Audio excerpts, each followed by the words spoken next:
नमस्कार दोस्तों, आपका स्वागत है हमारे YouTube चैनल पर। आज हम इस वीडियो में बात करेंगे कि हिंदू धर्म के अनुसार इस अनंत ब्रह्मांड की रचना कैसे हुई। इस वीडियो को ध्यान से देखना, क्योंकि जब ही आपको ये समझ आएगी।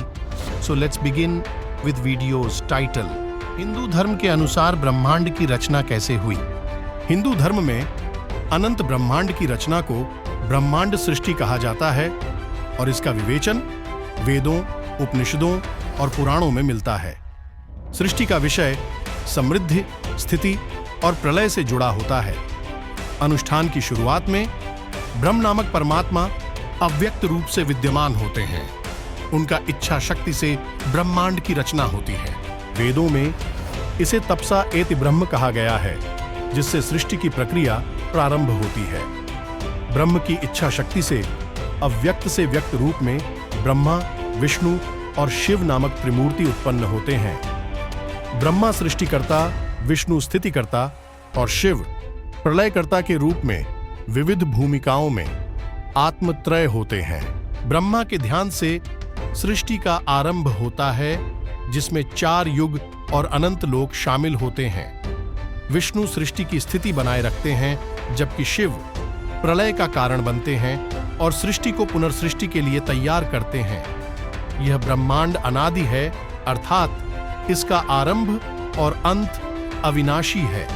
सृष्टि स्थिति प्रलय की चक्रवृद्धि सदैव चलती रहती है और सब कुछ ब्रह्म की अद्वितीयता में विलीन हो जाता है। इस प्रकार हिंदू धर्म में अनंत ब्रह्मांड की रचना का विवेचन ब्रह्मा, विष्णु और शिव के माध्यम से होता है, जो सृष्टि स्थिति प्रलय की अनंत क्रियाओं का निर्देशन करते हैं। ब्रह्मा की इच्छा से त्रिगुण युक्त प्रधान पुरुष का जन्म हुआ, उससे महत् तत्व उत्पन्न हुआ। सृजन की इच्छा से प्रेरित होकर अव्यय अव्यथा में प्रवेश करके यह आत्मा से अधिष्ठित हो गया। इससे प्रकट सृष्टि को एक रूप आकार मिला। तत्पश्चात महत् से संकल्प वृत्ति सात्विक अहंकार उत्पन्न हुआ। फिर त्रिगुण रजोधिक अहंकार का जन्म हुआ। फिर रजोगुण से आवृत्त तामसा अहंकार का जन्म हुआ। अहंकार से भूत तन्मात्राएं और उससे अव्यय आकाश उत्पन्न हुआ। तन्मात्राओं से हो का सर्ग हुआ। फिर आकाश से स्पर्श, स्पर्श से वायु, वायु से रूप, रूप से अग्नि, अग्नि से रस और रस से जल, जल से गंध मात्रधरा उत्पन्न हुई। स्पर्श आकाश को घरे रहता है और रूप मात्रा को क्रियात्मक वायु वहन करता है। विभावसु रस मात्र को घेरे रखता है और सब रसों से युक्त जलगंध मात्र को आवृत्त किए रहता है। यह धरा 5 गुणों वाली है। जल 4 गुणों वाला, अग्नि 3 गुणों वाली और आकाश मात्र 1 गुण वाला होता है। ब्रह्मांड में एक जल के बुलबुले के समान पितामह अवतीर्ण हुए। यही विश्व में व्यक्त रहने वाले विष्णु है, वे ही भगवान रुद्र। उसी अंड में समस्त लोक और विश्व रहता है। ब्रह्मांड के चारों ओर जल होता है। जल के चारों ओर से तेज आवृत्त रहता है। यह जल से 10 गुना होता है। तेज से 10 गुनी वायु इसे आवृत करती है और वायु से 10 गुना आकाश वायु को आवृत करता है।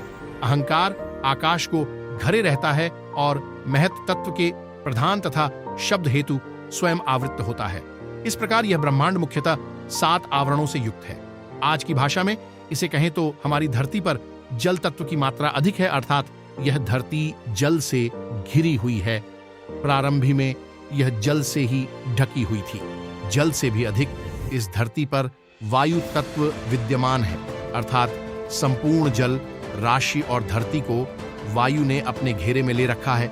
जहां तक वायु है, वहां के बाद अंतरिक्ष शुरू होता है, जिसे आकाश भी कह सकते हैं। तो यह वायु आकाश से घिरा हुआ है। फिर जहां तक प्रकाश फैला हुआ है, वहीं तक आकाश, या जहां तक ग्रह नक्षत्र विद्यमान है, वहीं तक आकाश माना जाता है। फिर यह आकाश भी तामस अंधकार से घिरा हुआ है और यह तामस अंधकार भी एक अन्य तरह के अंधकार महत से घिरा हुआ है। यह ब्रह्मांड अनादि है, अर्थात इसका आरंभ और अंत अविनाशी है।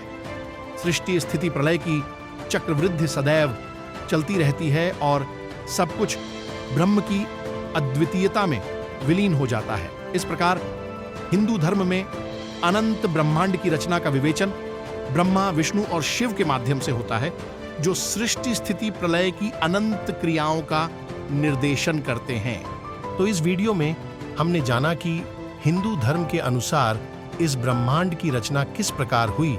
अगर आपको यह अच्छा लगा तो वीडियो को लाइक, शेयर और हमारे चैनल को सब्सक्राइब करें।